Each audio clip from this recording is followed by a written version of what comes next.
Praise the Lord mga kaigsunan nga bisan na late gamay. Padayon ka po na itong Bible study. Arita mag-abrig hapon sa Romans chapter 8. Taas na niya itong coverage ni Romans 8. Format sa nila itong nagsigihan o balik-balik o discuss. Indot makayo nga chapter para sa mga katawhan sa Ginoo, pareha na ako kung nimo na itong tanan. So, garita magsugod sa verse 35. Verse 35. Romans 8:35.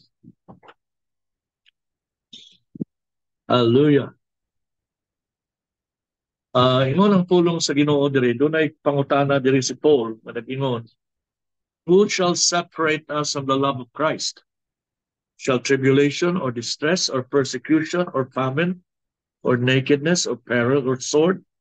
As it is written, for your sake we are killed all day long. We are accounted as sheep for the slaughter. Yet in all these things we are more than conquerors through him who loved us.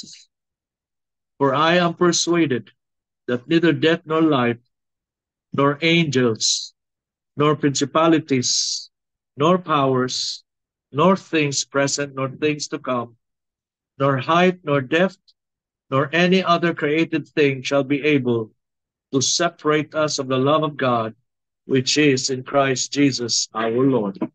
Amen. Before tamo padayon sa unahan mga kaigsunan, magampo ta. Dear Heavenly Father, we thank you, O God, for your presence tonight, Lord Jesus. We pray, Lord, that you will bless our Bible study tonight. We pray, Father, that your goodness, Lord, will be manifested, O God, in each life that are attending this Bible study. In the name of Jesus, prepare our hearts, prepare our lives, O God, for your second coming. Fill us with your word, fill us with your Holy Spirit, and speak into our hearts by your Holy Spirit, dear Lord. Father, we commit this Bible study to you tonight. Be with us, Lord, as we talk about your word. In Jesus' name we pray. Amen. Amen.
Amen.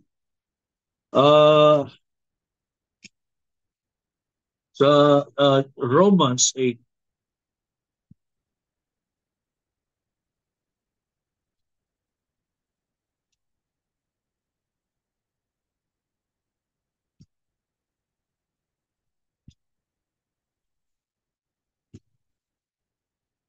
ang pangutana diri ni Paul, mga kaigsunan, who shall separate us from the love of Christ? Shall tribulation or distress or persecution or famine or nakedness or peril or sword? As it is written, for your sake we are killed all day long. We are accounted as sheep for the slaughter. Na kita nato dinhi sa Old Testament nga gisuwat na ni Paul, gisuwat sa Old Testament mga kaigsunan nga tungod kuno sa atong mura kuno tang mga karnero ba nga guruyon lang padung ngadto sa ihwan nga murag ba watay mahimo. Pero diri sa New Testament sa bagong tugon mga katawhan sa Ginoo, sa mga katawhan sa Dios, kita mga New Testament believers, dili na kining pareha ani nga kuan nga kahimtang nga nag-ingon diri nga for your sake we are killed all day long. Isip mga anak sa Ginoo, mga kaigsunan. Ya, dingon niya, we are accounted as sheep for the slaughter. Dili na maoy kahimtang karon. Nag-ingon diri sa verse 37, yet in all these things we are more than conquerors through Him who loved us.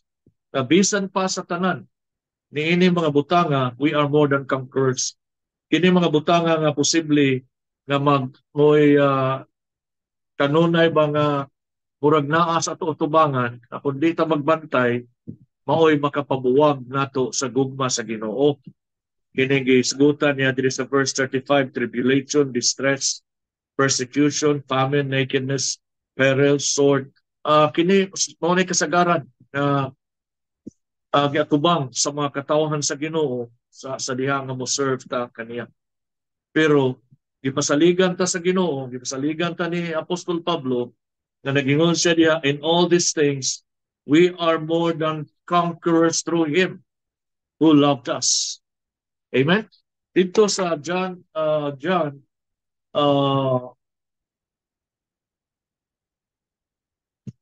pa to, John 6:53, nga nagingon diya, in this world you will have tribulation, but be of good cheer, I have overcome the world. Ang Ginoo mao nay nagbuntog sa mga butang nining kalibutan na posible atong maagian. Kay diha ni Kristo mga kaigsunan, naa natay bag-ong kinabuhi diha ni Kristo. O ang bag-ong kinabuhi nato diha ni Kristo, dili pareha sa kinabuhi sa mga tao sa Old Testament nga kanunay silang mukuan sa Ginoo ba, kanunay sila manangpit sa Ginoo, ila pa pangitaon na Ginoo. Pero dinhi sa New Testament, kita mga New Testament believers, gitagaan ta sa Ginoo og bag-o nga pamaagi sa pagkinabuhi. O dili na tong kinabuhi nga ikaw ang Ginoo, naarang Ginoo nimo na sa mikilid, sa atubangan, kundi sa New Testament, gitagaan ta kahimuan nga ang Ginoo si Jesus ug ang Holy Spirit maunay mopuyo sulod ka nato aron matuman gyud nato ang katuyuan sa Ginoo. Didto sa Old Testament, ang Ginoo murag tan-aw niya sa tao ba nga wa gyud kahimuan ang tao nga maka-please ta niya. Wa gyud. Iyatang gitagaan niya ang tao sa tanang mga balaod sa Ten Commandments, sa mga ordinances nga naa sa Old Testament, nagihatag ni Moses aron unta nga ang tao maduol og balik sa Ginoo pinaagi sa pagtuman ni adto mga balaod nga gihatag sa Ginoo sa tao. Pero wa man gyud mo na ningon sa Romans 2, no one was justified by the law. Nobody was justified by the law. So meaning ang tao sa Old Testament subject siya to judgment. Ngano man? Ngano i-judge man siya? Kaya wa man siya makatuman sa kabubuton sa Ginoo. Kay kanunay siyang naningkamot, kanunay siyang nagkuan ba? Naninguha. Na iya yung matuman ang kabubuton sa Ginoo, ang will sa Ginoo, mga ma-please ang Ginoo, pinaagi sa tao. Pero failure man gyud ang tao. Nakita na sa Ginoo. Fail gyud ang tao. Mauno nga niingon sa Romans 2, nobody was justified by the law. So wa gyud tao nga maka-please sa Ginoo. Wa gyud sa Old Testament wala gyud. Pero diha sa kuan sa New Testament, kita mga New Testament believers gitagaan ta sa Ginoo og gitawag niya new life in Christ. Muna nag-iwan siya dito sa 2 Corinthians 5:17. If any man be in Christ, is a new creation. All things have passed away. Behold, all things have become new. Ang new creation, nagipasabot sa Ginoo diha, dili lang natangtang ato mga bisyos kinabuhi, ang mga karaan natong pagkatao, natangtang na, Kung dili, ang new way of living diha sa New Testament mao nga mismo ang Ginoo si Hesus Kristo ug ang Holy Spirit maunay mopuyo sulod kanato. So wala na siya diri sa gawas pareha sa New Testament na naara siya sa imong kilid, nakiguban-uban siya nato, pero tungod sa sala nakuan man ta, na separated man ta sa Ginoo. So mao na nga ang Ginoo ni abot diri sa New Testament ni pinaagi ni Jesus o gibuhat ni Jesus ang tanan didto sa cross aron ma-restored ang tao sa iyahang relationship sa Ginoo. So diha ni Kristo Jesus we have new life, we have new relationship, we have new way of living. Daghan kaayo ang newness nga atong nadawat gikan sa Ginoo isip mga New Testament believers. Munang pasalamat kita sa Ginoo na niata na tao aning panahon na mga kaigsunan. Kay we are not under the law but under grace. So ang nahitabo karon mga kaigsunan na diha sa ang giingon ninyo sa Romans 8:10, ang atong balikon ang Romans 8:10. Makita nato dinhi nagingon siya, ingon na diri sa Romans 8:10, and if Christ is in you, the body is dead because of sin, but the spirit is life because of righteousness.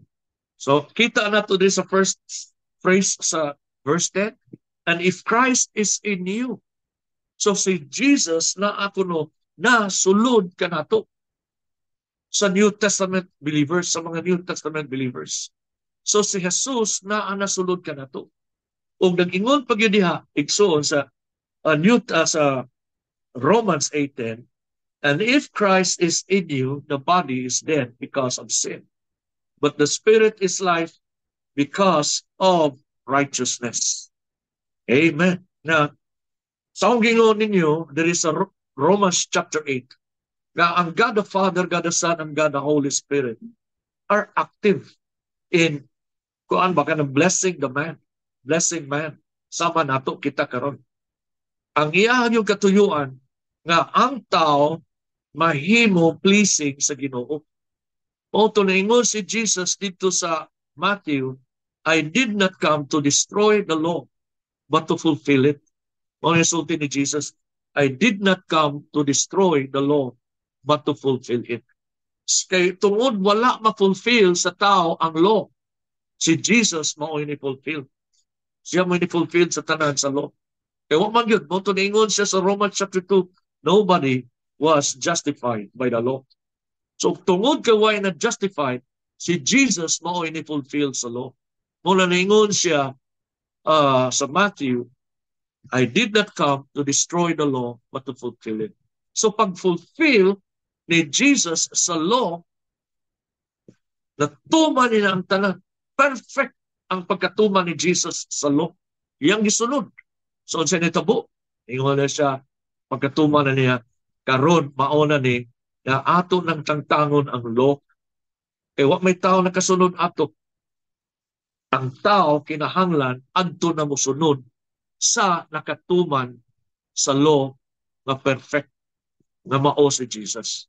So dili na ta motuman sa balaod, kundi adto na ta mosunod ni Jesus, kay sa ato kunong pagsunod ni Jesus parehas ra nga na perfect nimo ang law. Mao ni giingon niya dinhi mga kaigsunan sa Romans 8:1 ug 2. Nalingon siya, there is therefore now no condemnation, meaning dili na ka condemn isip tao nga makasasala. Kani adto condemn ang tao tungod sa fall of Adam. Condemn gid ang tao. Muna ingon siya nga no man was justified by the law. So kung wa ka ma-justified, condemn ka, meaning judged ka. Under ka sa judgment. Mao nang daghang mga tao ron sige ka pagsunod-sunod sa Old Testament. Labi na ng mga kuan diha kanang mga Adventist na ba? Under pa na sila sa judgment. Nga naman, kay gusto ba nila sundon ang law? Ngayon si Jesus, hindi mo kasunod sa usa, hagbong mo tanan law. May pahay na lang yung sunda. Ari na lang mo sunod na ako. Kaya kung musunod mo na ako, na mo'y freedom, na mo'y deliverance. Dili na mo musunod sa law. Ari na mo sunod na ako. Kung dili na mo condemn. O na naingon siya diha sa Romans 8:1. Naningon siya, there is therefore now no condemnation to those who are in Christ Jesus, who do not walk according to the flesh, but according to the Spirit. Amen. So wa sa muhunong, there is therefore now no condemnation to those who are in Christ Jesus. Kinahanglan naasad nato ang Holy Spirit aron matuman nato, ma-overcome nato ang obstacle nga mao ang law. Amen? Kinahanglan mo Holy Spirit. Number 1, naanin mo si Jesus. Number 2, naanin mo Holy Spirit. Una ninyo sa there is therefore now no condemnation. So, pagdawat nimo ni Jesus, gitangtang sa Ginoo ang judgment. Gitangtang sa Ginoo nimo ang judgment. Amen? So, mauna na, ato nga, nasuwat na, yung gisuwat ngadto sa Book of Life, sa libro sa kinabuhi. E di na mag-judge. Dili na ka na condemned. Kaya naa naman nimo si Jesus, isunod man ka ni Jesus nga naka-perfect sa law. Amen? So, gitangtang na sa Ginoong judgment nimo. Gitangtang na sa Ginoong imo pagka-condemn. Di nakakondinado, pareha ng mga tao nasa prisuhan niya, doon na sila, sintensyahan sila, kung pila ka, kuan ka na sila diya sa sulod. Yun anak ta kaniadto sa wapata sa Ginoo, kitang tao. Wapa mo abot si Jesus. Pero praise God, na naabot si Kristo Jesus. Kung ituman niya ang entire laws and commandments sa Old Testament. So, na-perfect niya. So, mauto nga, kung pa ni Apostle Paul dito sa Ephesians chapter 2, i-abolish ni Jesus ang law. E na-perfect man siya. So, anak na tamusunod ni Jesus. Muna na ingon din. There is therefore now no condemnation to those who are in Christ Jesus, who do not walk according to the flesh, but according to the Spirit. Amen. So, walk in the Spirit. Walk in the Spirit. Aron matuman nimo ang justification. Ayaw na upuan ka ng balik sa pagsunod-sunod sa mga lagda ni Moses kanito. Yun diya sa Romans 5:1. Romans chapter 5 verse 1. Atong focus na sa book of Romans. Romans chapter 5 verse 1. Yun siya diya. There is therefore therefore having been justified by faith, we have peace with God through our Lord Jesus Christ. Amen? Unsa ta maigsoon? Therefore, having been justified by faith. Now, to be justified means to be acquitted. To be acquitted from judgment. Mauna ang meaning sa justification. Meaning, gi-acquit ka sa Ginoo. Imbis guilty ta, tungod sa sala, karon acquitted na ka. Gi-acquit na ka sa Ginoo. Mauna na ingon siya diya. Therefore, having been justified by faith, we have peace with God. O sa initabo, we now have peace with God, meaning na-reconcile na ta balik sa Ginoo. Pinaagi through our Lord Jesus Christ. Tanawa? Through our Lord Jesus Christ. Pinaagi ni Jesus. Ug unsa man nga pinaagi ni Jesus, through whom also we have access by faith into this grace in which we stand and rejoice in hope of the glory of God. Amen. So praise the Lord, di anak mga kaigsunan. Perfect ito ang trabaho ni Jesus dito sa cross. Para to nato tanan. Pero ngadto lang sa mga tao na nidawat ni Jesucristo sa ilang kinabuhi as their Lord and Savior. Parihan nimo, parihan ako. Na imong gidawat si Kristo Jesus sa imong kinabuhi. Iyang gi prepare ang salvation for everyone. Sa tanan. Pero only those who have opened their hearts and let the Lord Jesus into their hearts, ilang gidawat ba, ilang ginbitar, si Kristo Jesus, maoy nakadawat og justification. Maoy nakadawat og justification. Amen. Na-justified ka tungod ni Kristo Jesus. So ito yung meaning sa to be justified, to be acquitted. Amen.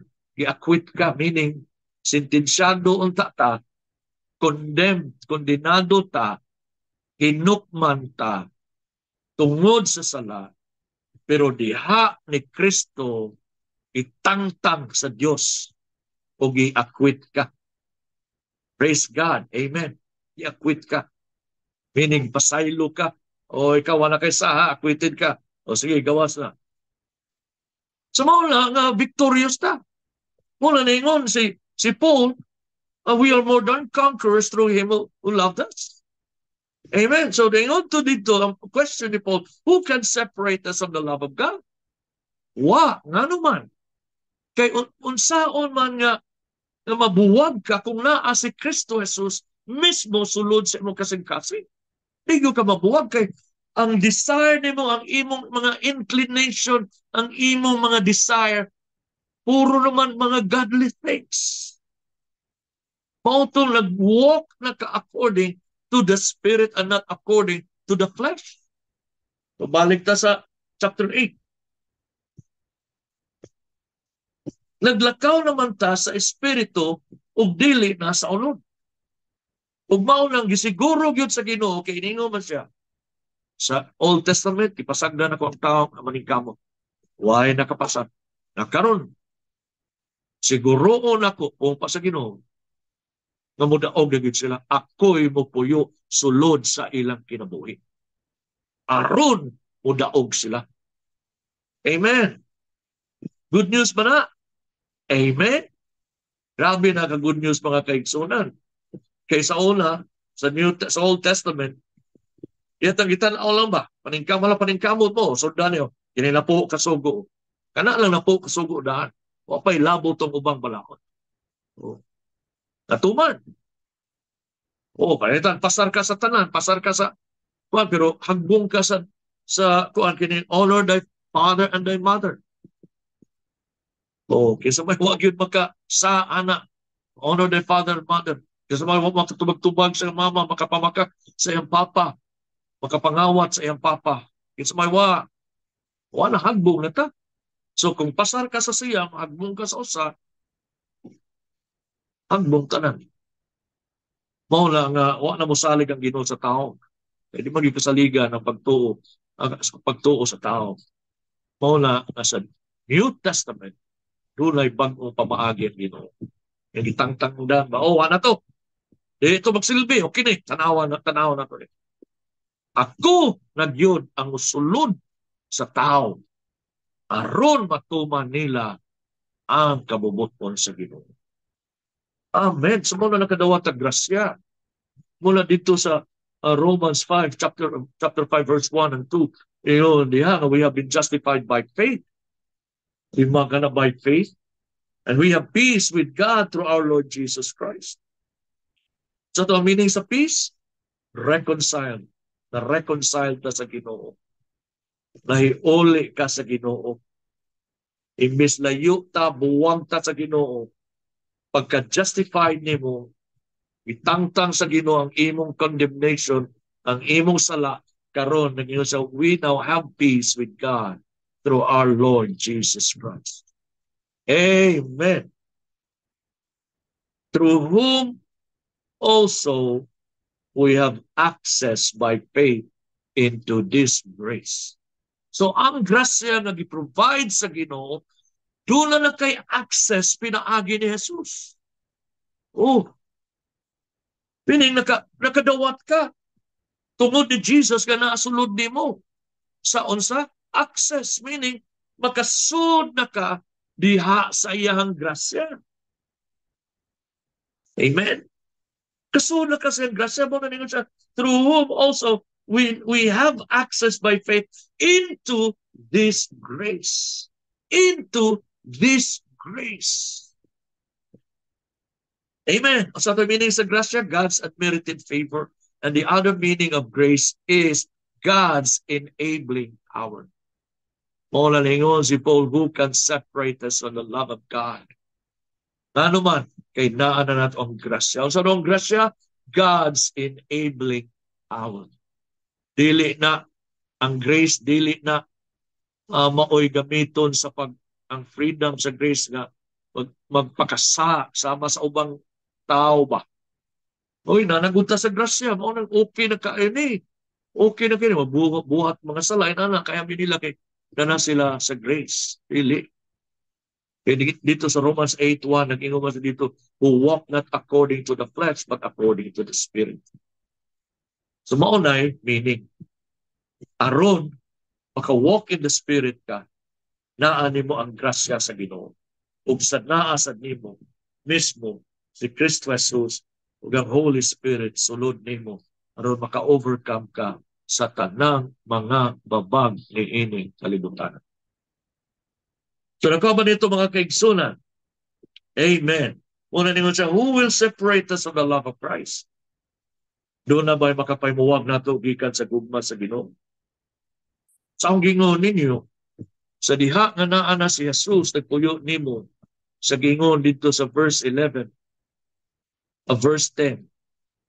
And if Christ is in you, ako naging balik-balik igsoon, aron makisuk ini sa atong kasing-kasing.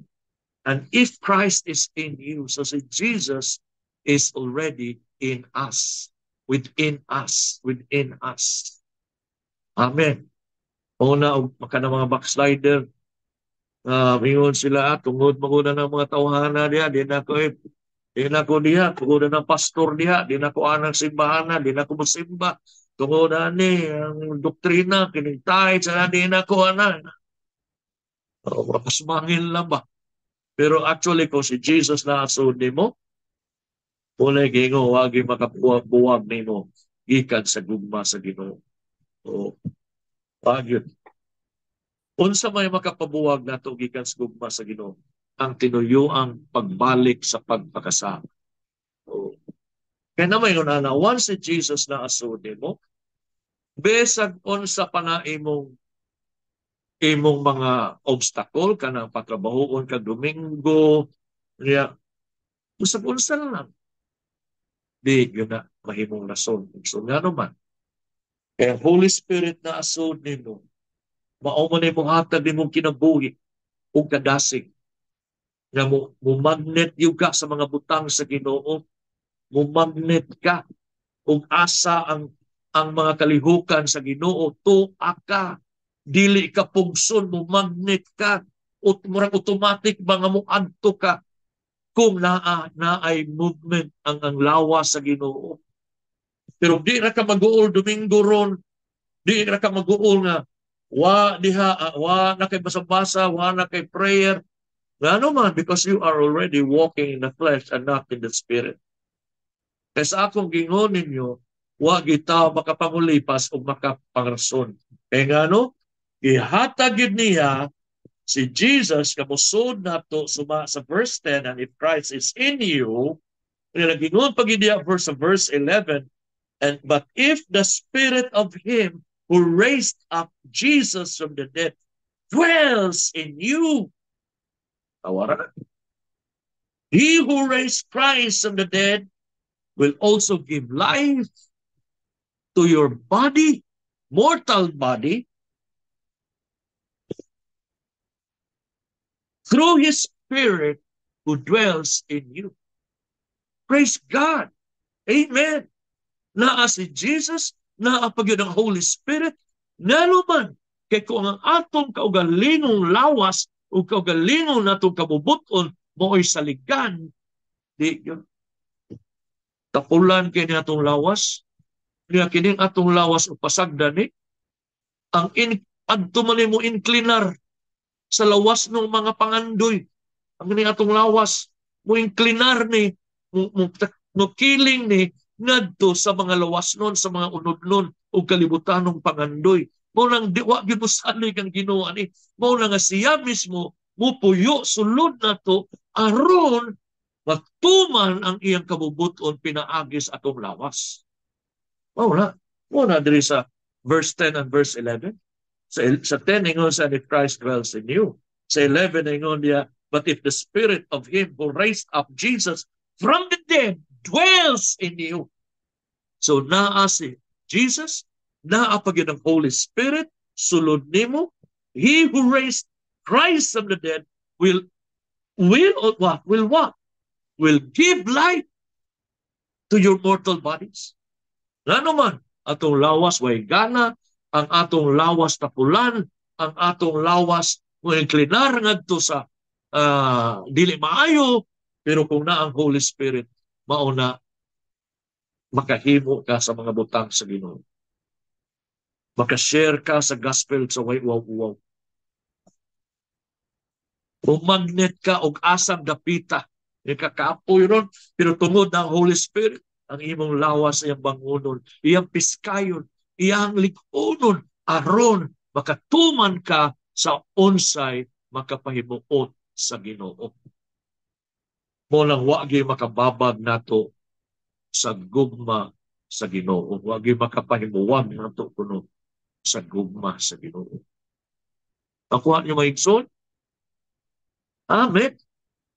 Muna nga, ang Ginoo gi-equip yun tanyag maayo. Mauna sa katapusan nga ang tanan mapadayag iya ng ipadayag. Kitang tanan mutindog tagsatagsas ngadto atubangan niya. Wagi makapangulipas. Ngano?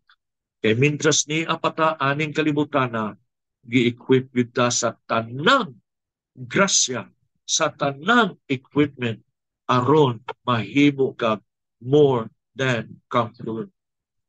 O mahimo kang more than conqueror. Equip you ka. Equip you ka sa Ginoo. Wata niya nga, pasagdi lang ba nga, kaulakaw lang tag-ato ba diha sa galagan sa Ginoo na aron matuman niya ang atiyang will sa atong kinabuhi. Wa ka na tagaig kusog, wala. Kundili ang Holy Spirit yun maoy isulod diha nimo aron ang kusog sa Holy Spirit mahimong imong kusog. Ang kadasig sa Holy Spirit mahimong imong kadasig. Kadasig sa pagbasa sa Bible, gugma sa pag-atiman sa pulong, gugma sa mga buluhaton sa Ginoo, gugma sa pagsimba, gugma sa pakig-fellowship sa mga katawhan sa Ginoo. Tungod na sa Holy Spirit nga naaso nimo. Pero ug wa ka mag-walking in the Spirit, ang nahitabo anak mga kaigsunan, mao na mabalik ang kalaay sa imong kinabuhi, mabalik ang kalaay sa imong lawas, mabalik ang kakapoy sa imong lawas, unya di na mo respond, bisag na ay mga kalibukan, kapula na kay na, ganahan mo kuhan. So, ang Holy Spirit, dili lang naghatag wisdom, kaligbo na to. Uban sa nature sa Holy Spirit mo abot sa nga rin nato. Iyang wisdom, iyang understanding, iyang knowledge of God. Iya sa ningdanon sulod ka nato mga kaigsunan. Wa ko maingon nga mahimot ang para parin sa Ginoo, pero ang iyang grasya, ang Holy Spirit nga naa nato, iyang gidala ang iyang nature. Sa una, palaaway ka. Sa una, hamugiro ka. Sa una, pagarpar ka. Sa una, sugarol ka. Sa una, bakakon ka, mamalikas ka. Sa una, di kaganahan mo simba, dagang kagrason sa inyong pastor na ana, kay pajutihon, ana. Pero once mo take over ang Holy Spirit diha, suma dire sa giingon sa Romans 8:10-11, wa gi makapabuwag nimo gikan sa gugma sa Dios. Sa giingon nimo, ug magnet ka, ug asang buluhaton sa Ginoo, mo pilit ka didto, mo adto jud ka, mo buhat ka, mo tuman ka, ngano man kay Holy Spirit na asod nimo. Maoy nakapahimo nimo anang pagbuhat anang mga butana. Kung naglakaw ka diha sa Espiritu. Amen. Mamangita kita sa kay membro, ay naman di nakalugar, kay busy kayo, niya, padutihon sa agaw, na anak. O pila naman upat kabuwal, mga simba kay duty Domingo, di kumutuwa na. Pasabot na wa na mag-walking in the Spirit. Kaya naaga ni Holy Spirit, pilit yung ka. Ikaw gimangitag rason, ikaw gimangitag paagi. Nga mo pilit ka sa mga butang na ikahibuot o ikahimaya sa Ginoo. Ginoo na. May testimony, igsuon na to, it's good, na sige yung apel, punog yung gugma, kuan ba, sa mga bulwaton sa Ginoo. Domingo na sila arotis Pero may buhok sila na ano mo, musimbag yun. Yun. So ilalagi mo ang paagi. Na maka-appeal yun siya sa ROTC alauna sa Apo. So, pinuaten mo yun. Yang ilang ROTC, tuwa sa upat pa kalungsod ang biyahion. Kay may eskulahan dito kada lungsod. Ang mga dagkong eskulahan, tuwa mga to sa may dapit sa mga coastline nga munisipyo. Mauna, umanglit yun ba? Mupilit yun. Mo atiman yun sa mga butang sa Ginoo. Tumausa na kita, mga kaigsunan. Amen. Muna, diri sa kuan, diri sa atong gibasa ganiya, sa verse 35, who shall separate us from the love of Christ? Kita, ikaw, who will separate you from the love of Christ? Ang pastor, igor na mo follow up, tudlo, may hatag instruction, hatag with correction na ana, pero naari na nimo ang pag-give up nimo, pag-surrender nimo sa imong kasing-kasing. Nga gusto ka mo walk in the Spirit and not according to the flesh. Ang gingon nyo ito ang Book of Romans, mahimo pag-notes, memorize ang mga verses diya sa Book of Romans. Tun-i ang Romans 8, abi na ito Romans 8 lang ni, dili na ay Book of Romans. Tanawa niya gikas chapter 1, nadung sa 7. Oh, gano man ni Ikso, na may Romans 8, na may Romans 7. Sa Romans 7, grabe ang struggle niya. Na ningon niya ang pulong sa Ginoo. Na the things that I do not want to do, that I do. And the things that I want to do, that I do not do. Hopeless ba siya? Hopeless ba? Dili. Atong basahon diri sa Romans 7. Ingon diri,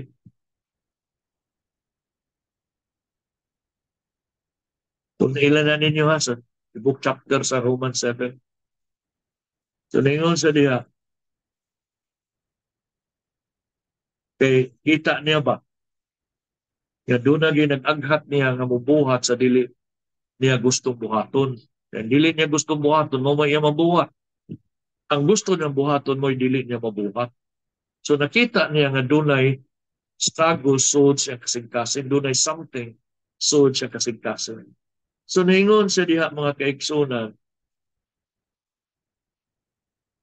21, I find then a law that evil is present with me, the one who wills to do good. For I delight in the law of God according to the inward man. But I see another law in my members, warring, igubat against the law of my mind, and bringing me into captivity to the law of sin, which is in my members. So, na-experiensyahan sa DNA ni Paul ang kini-na-experiensyahan na to. So, ninyo sa verse 24, oh, wretched man that I am, who will deliver me from this body of death? Tanawa.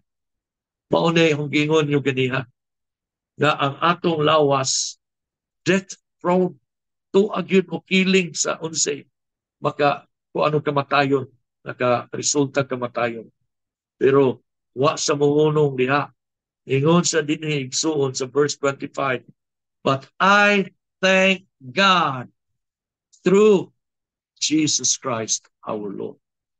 Or meron ingon siya, who will deliver me from this body of death? Kinsa may makapahimo, gawas na kung gikan aning lawas nga. Murag ang pangandoy, di maayo ba? Puro ra, iyas kamatayon. Pero isumpayan niya, I thank God. Salamat Ginoo through Jesus Christ our Lord. So si Jesus maoy naghatag niya deliverance aron ang body will now be subject to the law of the Spirit of life in Christ Jesus. Amen. So, mauna ni nga naabot dayon ang Romans 8. There is therefore now no condemnation to those who are in Christ Jesus, who do not walk according to the flesh, according to the body, but according to the Spirit. Praise be the name of Jesus. Na naa ang Holy Spirit, sulod ka na to. Amen. So, dinhi sa verse 37 sa Romans 8, because yet in all these things, we are more than conquerors through Him who loved us. For I am persuaded, convincido ko, suma ni po, that neither death nor life, nor angels, nor principalities, nor powers, nor things present, or things to come, nor height, nor depth, nor any other created thing shall be able to separate us from the love of God, which is in Christ Jesus, our Lord. Amen. Amen. Praise be the name of Jesus. Wa gidi ay kuno. Wa gidi ay. So sa chapter 7 ato natabi nato wa na ang tao pildi na. Pero pag abot sa chapter 8, nakita nato na ang tao, ang sunod sa tao, gilingkuran yun sa Holy Spirit. Roon ang tao will be more than conquerors through Christ who loved us. Amen. So pagpaki ng Ginoo igsoon kay takos gid siya. Wa gi usa nato nga gikuwangan og provision sa Ginoo. Kay mauna ang iyang desire na mahimo tang pleasing sa iyang tubang. Amen. Praise be to Jesus. Amen. Father, we thank you for your holy word. Kaya imong ihatag ka namo ni kagabi, O Lord, that you have promised us that nothing can separate us from your love, O God. Why based ano sa kay tungod si Kristo man ang naglingkod sa trono sa kasing-kasing. Ug ang Espiritu Santo man mo'y naghatag namo ug kahimuan na matuman namo ang imong kabubuton o Diyos. Dili pinaagi sa among tinawhanong panglawas, dili pinaagi sa imong grasya, sa imong balaang Espiritu na imong gihatag kanimo. Salamat, Lord, matag-usa na mo are more than conquerors, O God, through Jesus Christ, our Lord who loved us. Naway usa, mawagtang sa imong presensya. Way usa mabackslide. Way usa mapugnaw. Kaya imong pagpuyok ka na mo, wa may pagpunod o wa may katapusan. Sa kanunay anay ka. Unsay dili na mo mahimo sa among tinawhanon. Mahimo na mo kini pinaagi sa imong Espiritu Santo. Dalay ko ikaw, Father God, simbahon ka. Lord, applicable kini sa tanang bahin sa among pagkinabuhi, sa among relasyon kanimo, sa among pagkamagmadaugon batok sa sala, sa among magmadaugon batok sa mga kawanon, sa among madinaugon batok sa mga sakit. Na imo nagihatag ka namo, i-equip ka namo ang tanan pinaagi sa balang spirito nga nagapuyo sulod sa among kinabuhi sa among lawas. O si Kristo Jesus nga naglingkod sa trono sa among kasing-kasing. We love you, Jesus. We glorify your name. We thank you. Bless everyone who have listened tonight. And let it manifest, O God, to each one that we are more than conquerors through Christ who loved us. Hallelujah. Jesus, we praise you. We love you. We crown you our King. In Jesus' name we pray. Amen. Amen. So, padayong meditate mga kaigsunan, I urge you to study the book of Romans. Kung doon na mo yung mga di masabtan niya, pwede inyong i-text din ako. Diha baka sa inyong mga pastor, mga kaigsunan. Kaya nindot kayong libro, pagka nindot na lang yun. Hatag yung fulfillment sa atong espirituhanong kinabuhi. Amen. God bless you. So, mayang gabi istanan sa mga taga-Suong, okay, sa mga taga-Bungo, taga-Cordoba, taga-Leyte. Amen. Praise God. Taga-Tabugon, taga-Bourbon, taga-Ilango Island. Praise be the name of Jesus. Hallelujah. Amen. Taga-Tuburan, taga-Albual, may gabiin nyo diya, taga-Camotes, taga-Karkar. Amen. Taga-Nunang, taga-Bugo. Praise be the name of Jesus. Taga